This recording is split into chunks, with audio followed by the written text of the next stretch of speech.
Hello again, everybody. Welcome back. Hope you had a good week. And if you saw my video from last week, that's where I talked about some of the medications and supplements that I have been taking that have been the most helpful for me in terms of dealing with symptoms of chronic fatigue, things like brain fog and low hormones, and the things that really have been the most helpful in terms of just relief of symptoms. And this week, I wanted to go over some of the lifestyle changes that I have made starting way back like 10 years ago, that also have been really helpful and I think have been really beneficial in terms of my healing process and just kind of giving my body the best chance to start to recover, and just the things that I think have been the most helpful again in kind of managing the everyday symptoms and helping me feel like that I have a little bit of control over how I'm feeling rather than like just having a lot of ups and downs or really a lot of unpredictability in how it's going to feel each day. But also practices that have given my body a better chance to heal and recover and give things like the medications or supplements a better chance of working and kind of helping me in the long run. So these are all things that I started working with my naturopathic doctor on right from the very beginning when I first started seeing her. Again, that was like almost 10 years ago at this point. And they're things that I think really have taken a long time. Like a lot of them are very small changes that I have had to do really consistently over these past years. But I think that they've really kind of built on each other, and also given a consistent routine, have been really beneficial for me getting to where I am today. So there are really three main lifestyle changes that I have made that I think have been the biggest contributing factors to helping me feel a little bit better, having a little better energy or a little more consistency in how I'm feeling. I can't always obviously guarantee that I'm going to have like a good day or that I'm going to have good energy, but I think these things have helped give me the best chance of feeling my best each day. And kind of like if I let these things start to slide a little bit, that's when I'll start to notice that it's just a lot harder for me to maybe have better energy, or to kind of at least know that I'm going to sort of fall between a certain, level of like good to not so good on the energy level or the brain fog and things like that. And when if I'm not as consistent with them, that's when I'll start to notice I'm just not feeling as good, or just having more ups and downs and less predictability, or kind of, I guess, control over having the best chance to feel pretty good from day to day. The first thing, if you followed me at all for any length of time, especially like on Instagram or some of my earlier YouTube videos, you know that I am a big believer in the power of sleep. And sleep for me has been huge. I've always been pretty good sleeper, and like I'm generally tired feeling, so it's maybe no surprise that like sleep is pretty easy for me in terms of being able to fall asleep and stay asleep. But developing like a really consistent sleep routine and a sleep schedule, and then really sticking to that as much as I can, I think has been really, really helpful for me in the long run.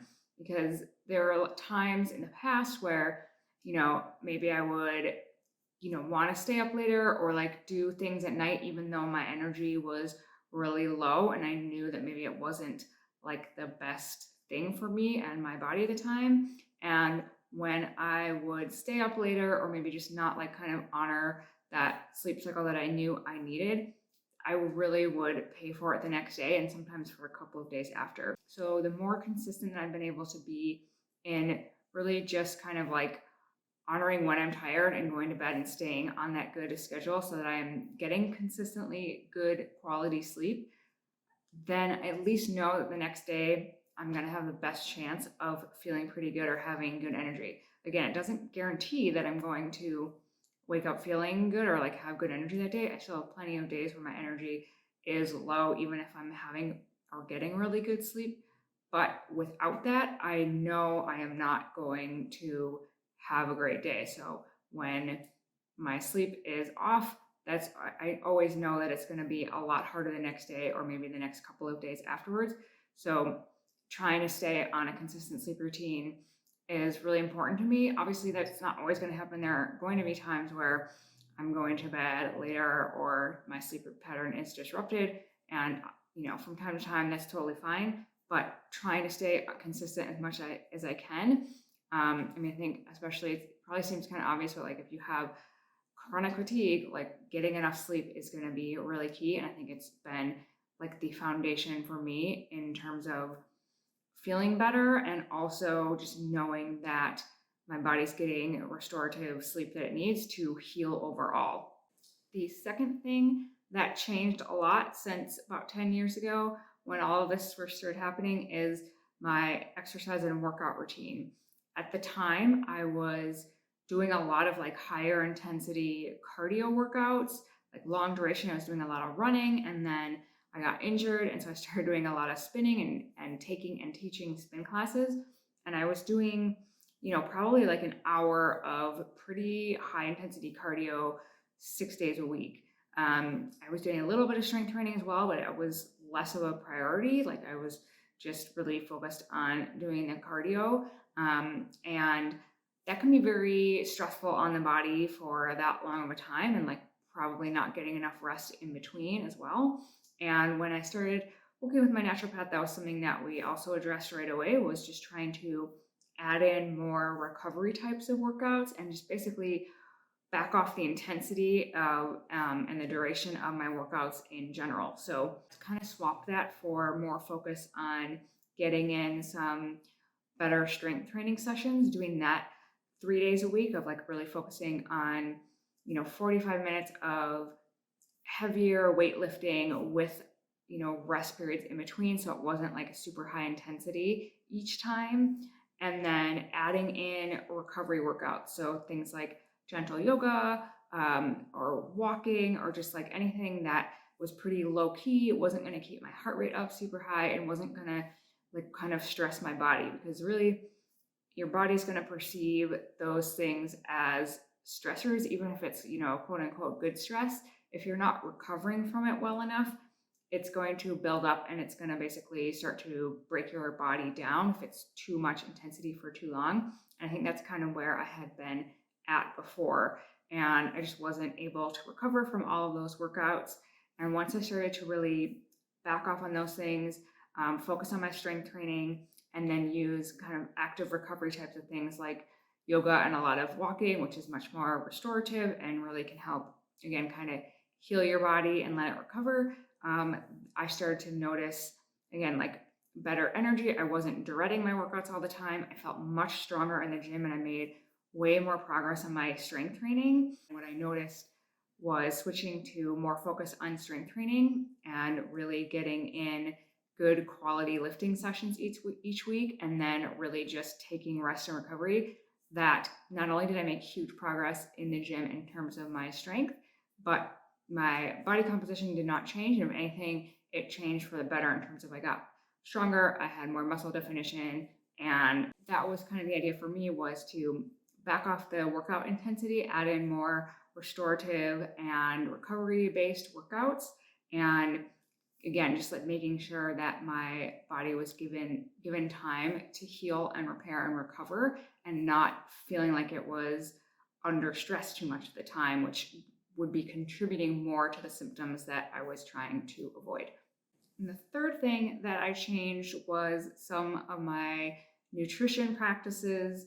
I really did started off doing a lot of like elimination diets and just kind of testing out different things to see if anything would help, just kind of as experiments to see, like if I went gluten-free or dairy-free, or tried different elimination types of diets, just to kind of see what would happen, not necessarily because I was going to try to like live that way forever, but to see if anything in particular, like food-wise, was maybe contributing, whether that was like a sensitivity or an allergy.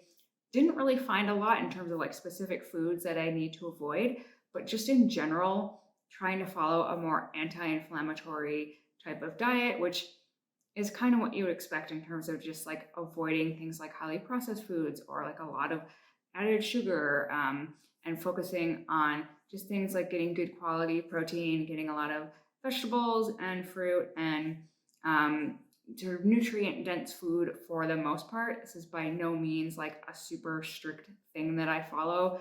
I definitely, am eating things that I enjoy or things that have sugar or whatever, but it's just a general, mostly trying to follow an anti-inflammatory type of diet, making sure I'm getting a lot of good healthy fats and like omega-3 fatty acids. I do tend to avoid dairy and gluten just from my own experience, not necessarily with like having a major sensitivity to it, but kind of from research that I have done on working with my naturopath and just feeling like those foods might generally be a little bit more inflammatory. Again, I don't totally avoid these things, or I'm not like religious about not eating them, but I also don't find that like I miss them a lot or that I have trouble like finding other foods that I enjoy. So it's not a big deal to me. And really, yeah, just trying to focus on, relatively whole foods and eating things that, if there are certain things that I find that I react to, maybe reducing those and just again, trying to give my body a lot of good nutrient support and kinds of foods that I know are going to help me repair and recover, are going to help me with things like workouts, going to help get me good sleep and just kind of not, contribute to making my symptoms worse or making me feel bad, and kind of just noticing like what things tend to make me feel better, what things might make me feel a little bit worse, and just sticking to what works for me really at this point. But in general, just kind of following an anti-inflammatory diet has been another big piece and has, I think, again, over time been really helpful in getting me from where I started to where I am today. And one other thing that I have done, which I've been talking about here, is just kind of trying some alternative therapies, or I guess maybe like additional healing therapies, things like doing chiropractic or massage, or other sort of like body work techniques, or things like infrared sauna, or again, like now I'm trying some red light therapy and hyperbaric oxygen, just additional things that can help the body repair and recover, can kind of help calm the central nervous system and like reduce the body's stress load. Again, kind of the idea has always been to just try to promote as much healing and recovery as I can and sort of avoid putting additional stress on my body that's probably already in a little bit of a stress state, trying to keep up with these things. And given the fact that I'm feeling really, mostly fatigued and having like hormonal disruptions, that any way that I can kind of create like a really sort of safe environment for my body, or for it to feel like it can be in recovery mode rather than in stress mode, has been the goal. So just trying to get in whatever I can in terms of those additional therapies that help my body relax, repair, recover, and keep moving forward. So those are the 4 biggest lifestyle changes that I have made over the past years that have helped me to start to heal my body and start to get some relief from the chronic fatigue and the brain fog, and hopefully start to repair some of the hormonal disruptions, which has proved to be more challenging. But again, my symptoms are a lot better than they were when I first started dealing with all of this stuff. I still have a way to go, and that's why I'm still on this journey and kind of pursuing new things and wanting to try different approaches to see how I can make more progress and really get closer to where I want to be overall. But things like getting a consistent sleep schedule, really reducing the intensity of my exercise, or focusing more on strength training and then the recovery-based exercises, and eating a pretty anti-inflammatory diet, or nutrient-dense diet, and then just any kind of alternative therapies that can help my body kind of relax, repair, and recover. All these things have helped to kind of just reduce stress on my body and give it a chance to heal. And those things I feel like have kind of formed the foundation, so that then when I am doing these other things on top of that, whether that's like the medications and the supplements, or some of these alternative therapies that are kind of like above and beyond what might be considered normal, I guess, those things have a much better chance to work because I have built that foundation. And if I had just kind of been like ignoring things like sleep or, good nutrition, that it would be almost impossible for any of those other things to really work and have helped me get where I am now. So that is kind of my story for this week. Those are the changes that I have made in my life and that I think have been the most helpful. And yeah, like I said, I'm just going to keep pursuing new things and trying whatever I can and seeing what works and seeing how much more progress I can make through the rest of this year. So thank you again, as always, for watching. And if you like this video, please give it a thumbs up, or you can subscribe down below to get notified when new videos come out. I'll be back next week with another update on the jaw and the wrist and everything else that is happening. And I hope I will see you back here next week. Thanks again for watching, and I'll talk to you soon.